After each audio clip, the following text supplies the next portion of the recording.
All right, then. What is up, race fans? I'm Kyle Benjamin. He's Tanner Marlar. We are settled in to break down another SVG, Shane Van Gisbergen, everybody's favorite New Zealand stock car racer, put on a masterclass at Watkins Glen today. A couple of things to clean up first before we get into that. Number one, shout out to our boy Alex Palou on his fourth NASCAR Cup. Secured that this afternoon at Portland International Raceway. That race still underway at the moment. Palou currently 17 seconds behind behind Will Power. Penske has turned it around this afternoon, but Palou nailing that championship after Pato O'Ward's engine expires in the first third of the race. So an uncharacteristic error by Arrow McLaren kind of puts the championship out of reach for Power. Of note, this is the 13th consecutive IndyCar championship won by either Team Penske or Chip Ganassi Racing. The lone exception since 2008, Ryan Hunter-Reay in 2012 with Andretti Autosport. Jeez. That's the crazy stat. We're going to get into some crazy stats here when we talk about this Cup race, 100%. That's the craziest stat you'll hear today. It's a day of crazy racing stats and dual road courses on opposite sides of the country. IndyCar racing in Portland. If you've never been out there, get out there. It's an absolutely gorgeous part of the country. The track's amazing, and then of course the Cup Series over in the Finger Lakes region of upstate New York and Watkins Glen. Another fantastic facility. If you can't get there for a Cup race, absolutely go for the 6 hours at the Glen. IMSA puts on a phenomenal weekend there. And really, what do you say about the Cup race today? Because SVG did what he does and waxed everybody. Yeah. And I think I always, and back when this kind of narrative started, I thought it was pretty comical when he won the first kind of road course on the season and everybody was up in arms about, he came from 30 whatever, now he's in the playoffs, he shouldn't be there. And I almost want to tell everybody, be patient, because you're out of your mind if you think we're about to go to 4 or 5 more road courses and he's not going to win at least 2 of them. And now, I mean, we sit here and he's obviously one of the most successful drivers in the series at this point from a wins perspective. It was just announced earlier, might have been today, that he signed an extension with Trackhouse. And this is why you bring SVG in, right?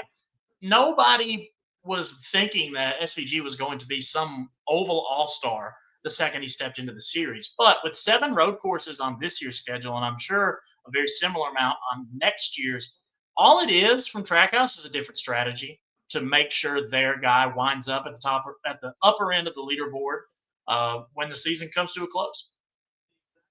Yeah, and that's how you got to play the game. Just like how people complained that Jimmy Johnson, the 48 Chad Canals, they won all their 7 championships under the chase format. They figured out how to play that system.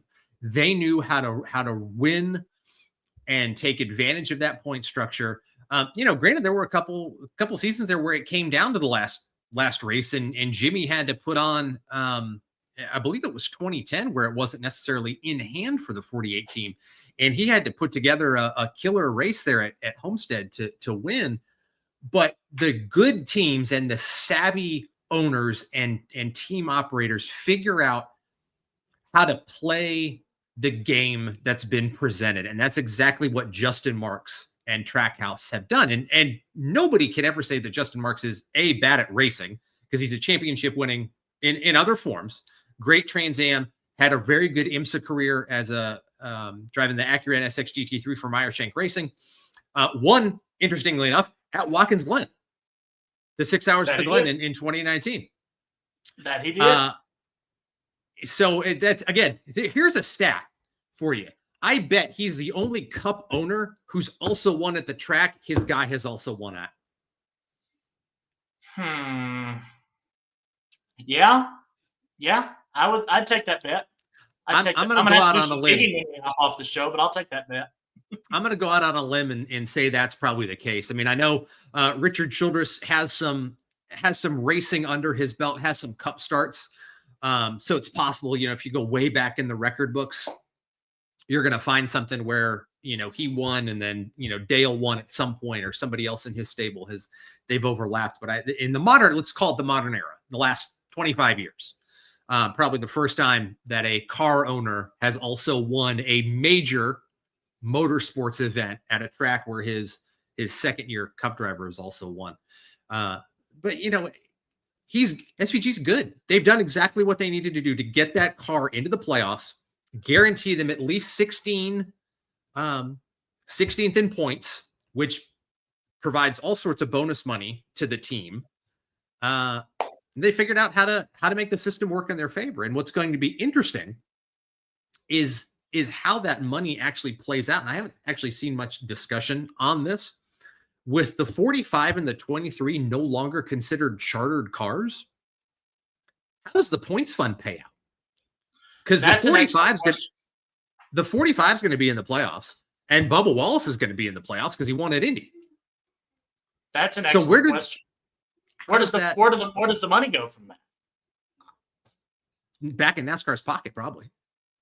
Now, yeah, for either that or evenly distributed amongst the rest of the top 16, maybe. I don't know. I don't know. Have to look at that. I truly don't know how that all unfolds. That's something we should mention in the next editorial meeting and send our. We're gonna have to put a columnist on that. Yeah, we'll mention that in the Slack chat and see what happens. So SVG, dominates. The next best race on track was between Christopher Bell and whoever finished third, who at this point, I don't even know, because I'm still kind of stunned that a Cup driver won a race by nearly 12 seconds in this day and age with this type of package that has been purposely designed to keep racing close. According to the NASCAR app, which I've got pulled up here, the official gap from SVG to Bell was 11.116 seconds. Chris Buescher right behind Bell. I'd say that about 0.7 of a second back. So really not incredibly close, even between those two. But when I say that, people have got to understand, and I know you understand this. 11 seconds is a thrashing in NASCAR, Absolutely. in any motorsport standards, especially NASCAR standards. I mean, these cars are supposed to be equal, air quotes there, equal. And SVG is just that much far and away a better driver when it comes to turning right. And it's not close. Like, let's be clear here. It is not close. He is on another planet in comparison to the rest of this field when it comes to road courses. Yeah, it's just this, and it's one of those things that is so finely honed from his time of driving these style cars in the Australian Supercar Series, and they're very similar to this next gen platform. But I even think if you put him in, an old COT car, or the step between the COT and the next gen, whatever, 6.5, we're going to call that iteration, I think he would have dominated there as well. And the fact that they took the shot on the broadcast of him crossing the line and there was no other car in frame is just, again, masterclass. And he's heading into the playoffs. He'll be reseeded second, very high, maybe very high. He could. Again, there's a wild card coming up in 2 weeks. Richmond's going to be Richmond. You'll see. I think we might see some shenanigans there like we did last year next week. But you've got guys who are really good at short tracks who are going to be up front. Someone might try a Hail Mary send it like Austin Dillon did to get into the playoffs, but NASCAR has kind of set that precedent of don't do that, because we're not going to let it stand. So, the next opportunity for someone to sneak into the playoffs is going to be Daytona. You could see a random winner like we got last year. If everything goes correct, there's an outside chance that SVG goes into the playoffs with 5 wins. That would be huge for him to hang on and survive all the chaos and be up front and understand how to win and control a pack in his, 6th plate race. But it could happen. I mean, let's not discount it. And that's the thing that I keep telling people is, and to go back to the earlier point, this is not track, and I don't even see it necessarily as Trackhouse trying to game the point system. I see it more so as Trackhouse taking a different approach to how this season, and it looks like seasons in the future are going to play out, being that we're going to be at least 5 to 6 road courses every year. You can make the argument maybe 7 is too many, whatever. I don't see them taking away more than 1 or 2. I don't think anyone else does either. So there's 4 to 5 chances for SVG, if he keeps driving like this, to get 4 to 5 wins every single year. And if you do that year on top of the other, you're going to be in the top 2 more times than not in terms of win totals than anyone else. And as you said, if you can just put together a couple good finishes on these oval tracks, you might be looking at a top 8 run. And when it comes to paying out and making money at the end of the season and all that bonus money, those spots, they're in the playoffs, those really incremental spots, making it from round to round, make hundreds of thousands and hundreds of thousands of differences when it comes to the dollars and cents. A few viewer comments. First of all, everybody, thanks for joining in on the conversation. Dwayne, SVG and Borsett aren't even in the same stratosphere in terms of racing talent. SVG, Borsett made his name racing Trans Am back in its heyday. Not discounting that because he raced against some very good, talented road course racers. But what SVG has done this season and what Boris said was able to do kind of in the twilight of his career are not really comparable. Other things to note, like I was trying to figure out what happened at COTA for SVG, because again, he could have gone easily 5 for 5. They did finish 6th. I think they had some trouble on pit road, or he got nerfed on a restart or something. But if you look at the guys in the field who are good at road courses, I don't think there's another one who could go out and win multiple in a season. Ryan Blaney was the best competition today. They had another issue on pit road. Penske's pit road woes continue. Chris Buescher is quietly a very good road course racer, but I don't think RFK is good enough to put a car under him to outrun the other guys who are, in that kind of next class of road course racer. All in all, though, is kind of a vanilla race. Certainly not the chaos we had yesterday in the Xfinity race. A lot of the fans watching this show apparently don't like when guys go out and do amazing things in race cars. And hey, to each their own, I suppose. That's a whole, each their own. That's all right. We can all enjoy things. We are free in Christ to enjoy what we enjoy and how we enjoy it. So, what SVG does in a cup car is certainly worth praising and being impressed by, because it is truly impressive. But there wasn't. And he's going to be doing it for a lot longer. He's going to be doing it for quite some time, because he's a profitable racer. He's a profitable racer. And anytime that you bring one, sponsorship money, which he does, he's a very easy to get behind kind of personality and a driver. And on top of that, win totals, and what I'm going to go ahead and out on a limb here and say a solid playoff spot, whether he gets bounced, in 16, 12, 8, whatever, I think he'll put up a fight in the playoffs. That's a profitable race car driver. And you can make real money with that, make a lot of headway. And at the end of the day, this is a business. And SPG is making Trackhouse some serious change right now. They are, for sure. And the brand awareness that he is bringing to WeatherTech and the brand awareness that he is bringing to Red Bull. And by the way, Red Bull is a marketing company that races. They are not a race brand. They do marketing with race cars. And they are quite happy to have SVG and a kid like Connor Zilich, who is again a generational talent. And after his win yesterday and the unfortunate celebration fall, certainly grateful to see that all he's got is a broken collarbone after that. Could see him back in the car this season. I don't know. I would wonder, are they going to rush him back?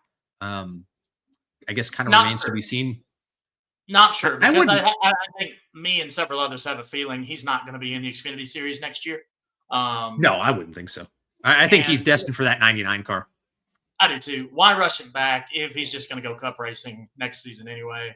Yeah. Yet, do you want to make a run at the Xfinity Championship? Sure, but he's with JRM. They're going to make a run at it no matter who's driving for it. If he comes back, I don't think it will be full bore. Truthfully, I Yeah. think it'll just be get some lap times under you, get some more track time, and let's go Cup racing here in 2026. At 18, he needs a little more seasoning, I think. You don't want to see the situation. Joey Logano is a great example. He got rushed into the Cup Series, struggled for a while, took him 2 or 3 years to figure it out. Then, he's a 3-time champion. So it takes time. Zilich is very good, but those Cup cars are a whole different animal. He's going to go to some tracks for the first time in that package. The learning curve is steep. No need to rush him. But then again, if you're Trackhouse, and you've got an open seat and you've got a kid with sponsorship backing, WeatherTech and the family who owns WeatherTech spent a lot of money in the IMSA series over the years. So they're not afraid to spend money in racing. And again, Red Bull is Red Bull. If you've got support, they're gonna make sure their guy is in the car. So looking ahead, couple things. SVG is unfortunately 25th in points. There's been a lot of discourse over the last, couple weeks of what do we do with the points? And I think you look at this and go, guys won 4 races. He could finish the season with as many as 5, maybe more. Who knows what happens? I mean, he did qualify 6th at Dover. He's getting better on the ovals. I think at some point you got to look at things and go, okay, maybe putting such an emphasis on wins is a little silly. But however, 4 wins is 4 wins. Denny Hamlin also has 4 wins. Kyle Larson has 3. Kyle Larson is also supremely unlucky on road courses. He had a wheel fall off at Coda. Brake issue today. I know we've talked about this in the past. Hendrick is having a very un-Hendrick-like season where a lot of little things are going wrong for that program. Yeah, they'll probably have somebody in the Final Four at Phoenix. I'm not sure they're going to be a serious championship contender. It's not going to be. I don't think so. It's not going to be a confidence-filled Final Four run. It's not. Like you said, I fully expect them to be a presence come the Final Four. I don't think they're going to have a lot of confidence, and even in that race, I could see something going wrong. It's just been Murphy's Law with that. All 4 Hendrick cars this year. Yeah, it's just been anything that can go wrong has gone wrong. Yeah, for sure. And speaking of things that have gone wrong, Kyle Busch again was up in the top 10 and more bad luck for the driver of the 8 car there. Again, you look at some of the guys in their finishing order. I'd love to go back and look and see how many times have the cars in the top 10 today been in the top 10 throughout the season? Because I feel like we're getting, we get Chase Briscoe's turned it around for sure. They've come on strong. Christopher Bell, he's kind of turned it around after a string of bad luck. William Byron, top 5 finish after some rough races there. But if you look at the consistent cars in the top 10, Ross Chastain found his way into the top 10. Bubba Wallace, top 10.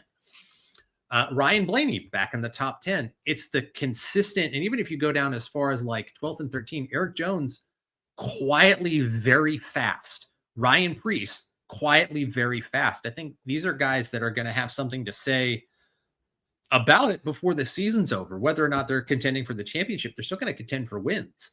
And when drivers not in the playoffs can go out and steal a win from somebody, it kind of upsets the playoff cart, which then goes back to the whole argument of why are we having playoffs in the first place if guys who aren't involved are, kind of factoring into how it plays out. But again, that's the system we've got, so let's appreciate it for what it is. We're stuck with it, whether you like it or not. It's here to stay, and it's here to stay for a little bit longer. At least through November. At least through November. And I saw a scoop the other day that said they don't think much is going to change in 2026. So at this point, I don't think you can. I think some of those sanctioning agreements with tracks are probably predicated on the championship format and how they're going to sell tickets. But NASCAR at least has recognized that it's an issue. They've recognized that horsepower is an issue, and they're taking steps to fix it. Maybe not as fast as some of us would like, but they are actively taking steps. Other big topic of conversation this race weekend was Austin Hill, who again caused a hellacious accident. I don't think he dumped McDowell on purpose. It probably was not as malicious as the incident at Indy. However, I think it's further proof as to why Austin Hill does not have a Cup ride. He does not make the best decisions. And I don't think, truth be told, I don't think he's getting one anytime incredibly soon. I really don't. There aren't any open seats. At least he changed the glove. At least he changed the glove color up this week. He did. Went from white gloves to the dark color gloves, so you couldn't see the hook or the not hook. But and that's more of a joke. But I don't think he, like you said, I don't think the McDowells had the same malicious intent. But it's not a good look, and it's not an isolated incident, and it's never been an isolated incident with Austin Hill. It's a true pattern. And we can love the attitude era and the attitude that's present in the Xfinity Series all we want as fans. But in reality, we don't put guys on the track on Sundays. And teams don't like that kind of stuff. It's a headache for them. No, that crash tore up 16 cars and cars for teams that don't have deep pockets. I mean, a lot of those are small operations. Ryan Sieg, and that's his car. Some of the other ones were totaled. That's going to be a lot of work for guys who, don't have the millions and millions of dollars in the fab shops that Cup teams have. And, I think at some point, and I'm sure somebody has probably sat down with him and said, hey, this isn't,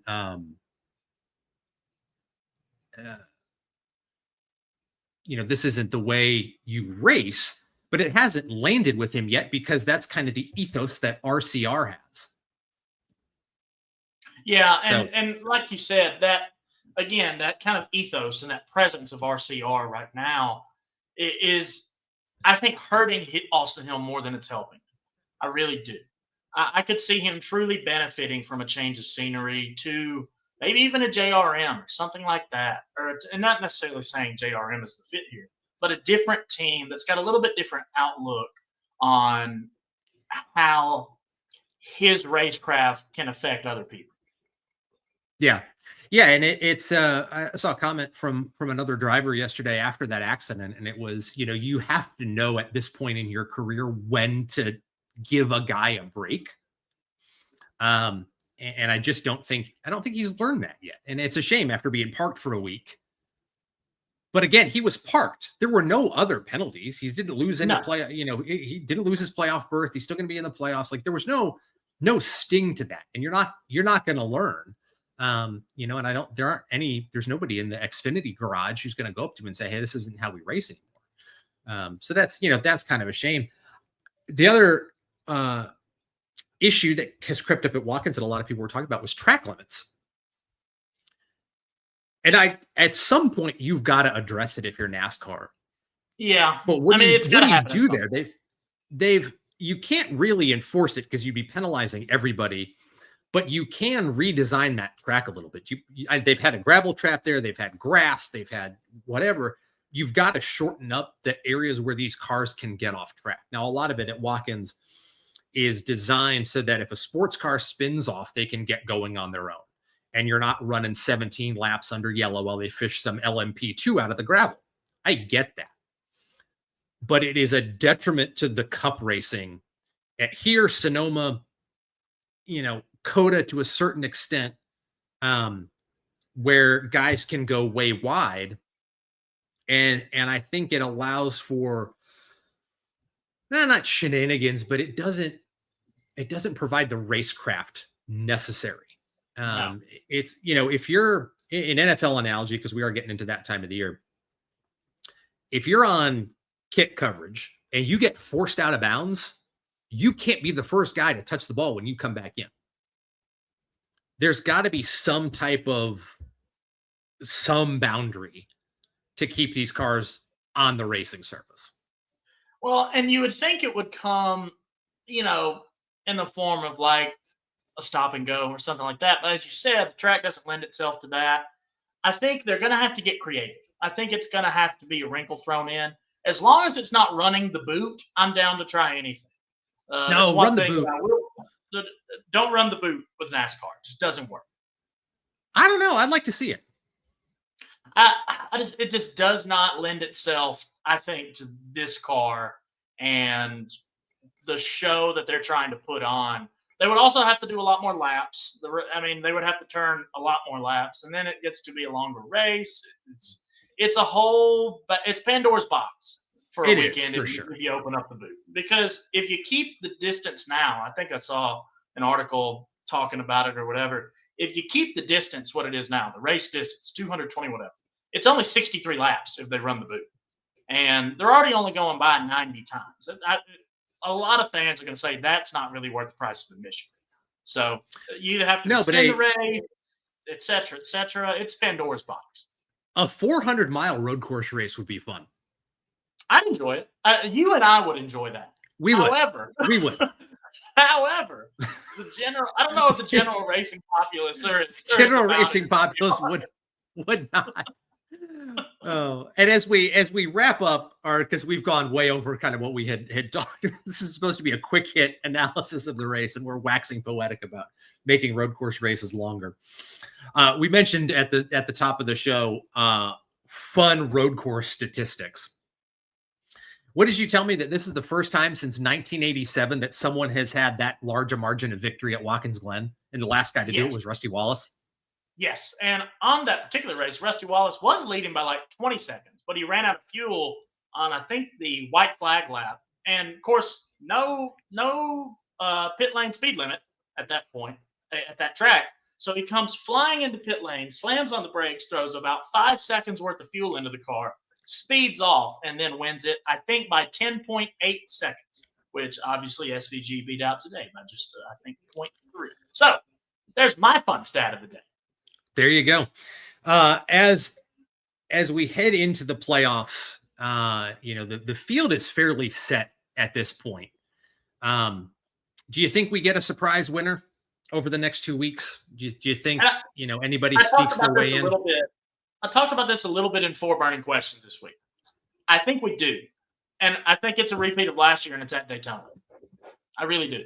I think we get another one at Daytona because keep in mind, shortening that race by the 100 miles they're going to makes that, at least it did last year, an interesting race all the way through with how those stages break down. And it's going to be chaos filled. They're going to be all over the place. I think it cuts down on the fuel saving a lot.